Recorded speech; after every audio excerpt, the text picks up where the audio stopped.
हम समझेंगे divisibility rule क्या होता है। डिविजिबिलिटी रूल का यूज हम इसलिए करते हैं किसी भी डिजिट को देखकर ये पता लगाने के लिए कि ये डिजिट जो है वो किसी नंबर से डिवाइड हो जाएगी या फिर नहीं हो जाएगी। बिना डिवाइड आप करोगे तो पता चल ही जाएगा कि डिवाइड हो रही है या नहीं हो रही है ना। लेकिन सिर्फ उसको देखकर आप पता लगा सके कि ये डिवाइड हो रही है या नहीं हो रही, उसके लिए आपको क्या पढ़ने पड़ेंगे, डिविजिबिलिटी रूल। अब इसका यूज कहाँ पे होता है, जैसे कि सपोज आपने फ्रैक्शन सीखा है ना, आपको फ्रैक्शन करना है और फ्रैक्शन में आपको करना है किसी भी डिजिट को ऐड करना है, राइट। अब इसको ऐड करने के लिए आपको क्या करना होगा, 7 और 6 का क्या लेना होगा, एलसीएम लेना होगा। अब एलसीएम हम किस मेथड से लेते हैं, फैक्टराइजेशन मेथड से लेते हैं, है ना। एलसीएम फैक्टराइजेशन मेथड से लेते हैं। एलसीएम आते हैं सबको, जितने किसको नहीं आते आदू का करो।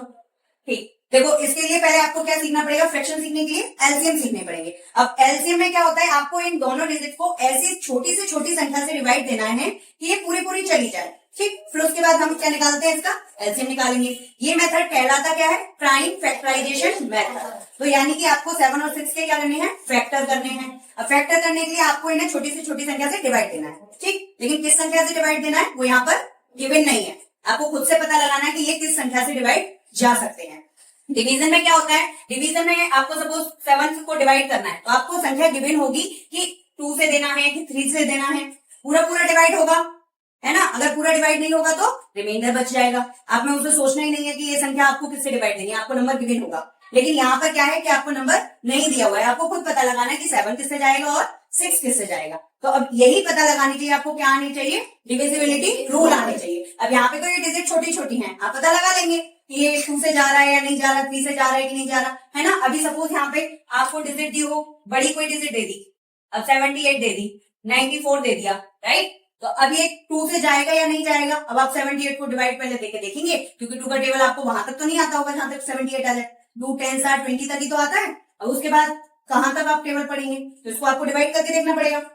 तो और फिर उसके बाद भी जाता है या नहीं जाता, जरूरी थोड़ी है कि 2 से जाए। सपोज नहीं गया, 3 से नहीं गया, 4 से नहीं गया, तो पता नहीं कितने नंबर्स का आपको डिवाइड देना पड़े, राइट। तो अब इस नंबर को कितना अच्छा होगा कि नंबर को सिर्फ हम देख के पता लगा लें कि ये 2 से चला जाएगा, ये 3 से चला जाएगा या 4 से चला जाएगा।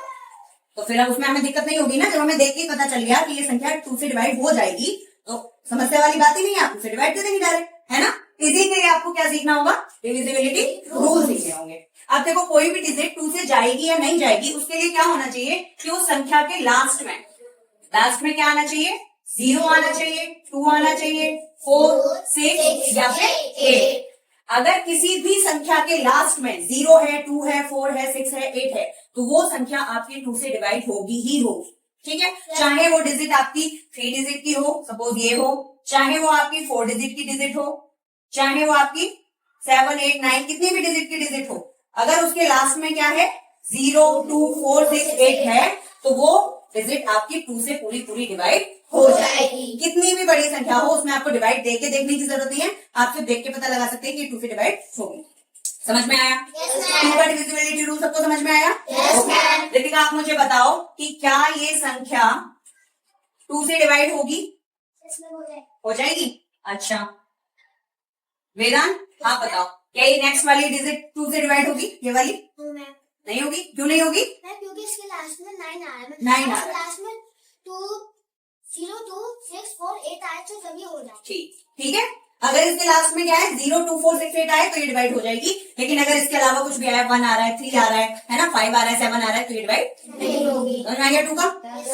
अब 3 का डिविजिबिलिटी रूल क्या होता है कि जो भी आपको डिजिट दी हुई है, जो भी संख्या दी हुई है, उन सभी डिजिट का सम ऑफ ऑल डिजिट्स, यानी कि जिस उस नंबर में जितनी भी डिजिट दी हुई है क्या हो, 3 से डिविजिबल हो, डिविजिबल बाय 3।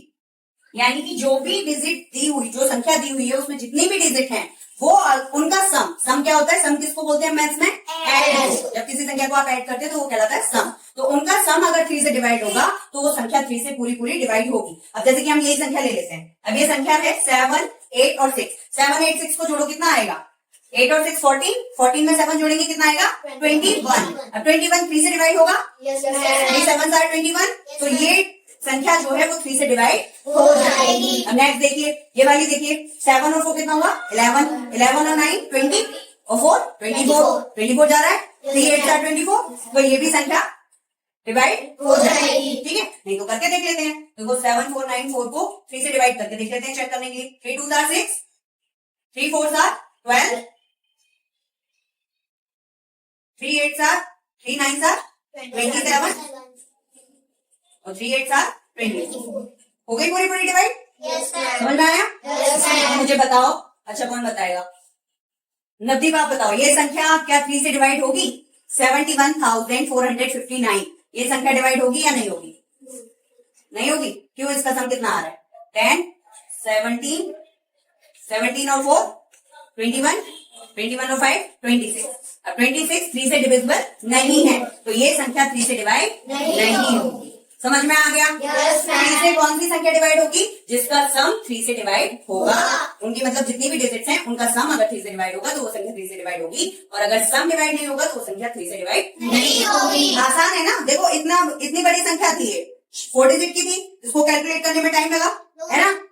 इसको कैलकुलेट करने में जब आपने नॉर्मल डिवीजन दिया तो टाइम लगा ना, इसकी अपेक्षा, इसके कंपैरिजन में। यानी कि आपने इसको ऐड किया, 21 आया तो आपको पता पड़ गया 21 3 से डिवाइड होता है ना? और उसके कंपैरिजन में जब आपने इसको 3 से डिवाइड करके देखा तो थोड़ा सा ज्यादा टाइम लगा ना, मतलब इसके कंपैरिजन में बोले थोड़ा सा ज्यादा लगा। अगर सपोज ये 7 8 डिजिट की संख्या होती तो थोड़ा और ज्यादा टाइम लगता, लेकिन इनको ऐड करने में हमें उतना टाइम नहीं लगेगा, है ना?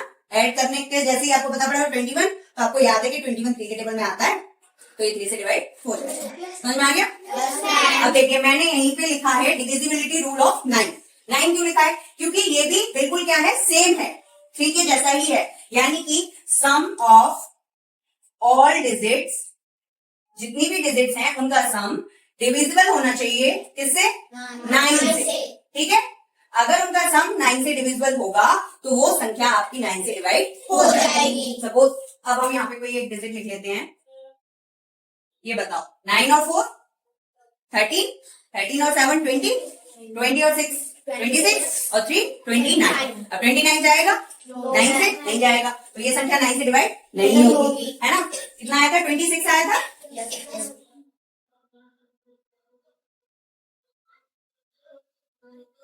26 आया था, 29 आया था? 29 आया था। अब इसको ऐड करो, 9 और 4 13, 13 और 7 20, 26। ये भी नहीं जाएगी, है ना? सपोज यहाँ पे हम कर लेते हैं 1। अब इसका सम कितना आएगा? 27। अब 27 डिविजिबल है 9 से? 27, तो ये डिजिट जो है वो 9 से डिवाइड हो जाएगी, ठीक है। अब आपको सपोज, अब मुझे बताना क्या ये डिजिट 9 से डिवाइड होगी? सम करके बताओ फटाफट से।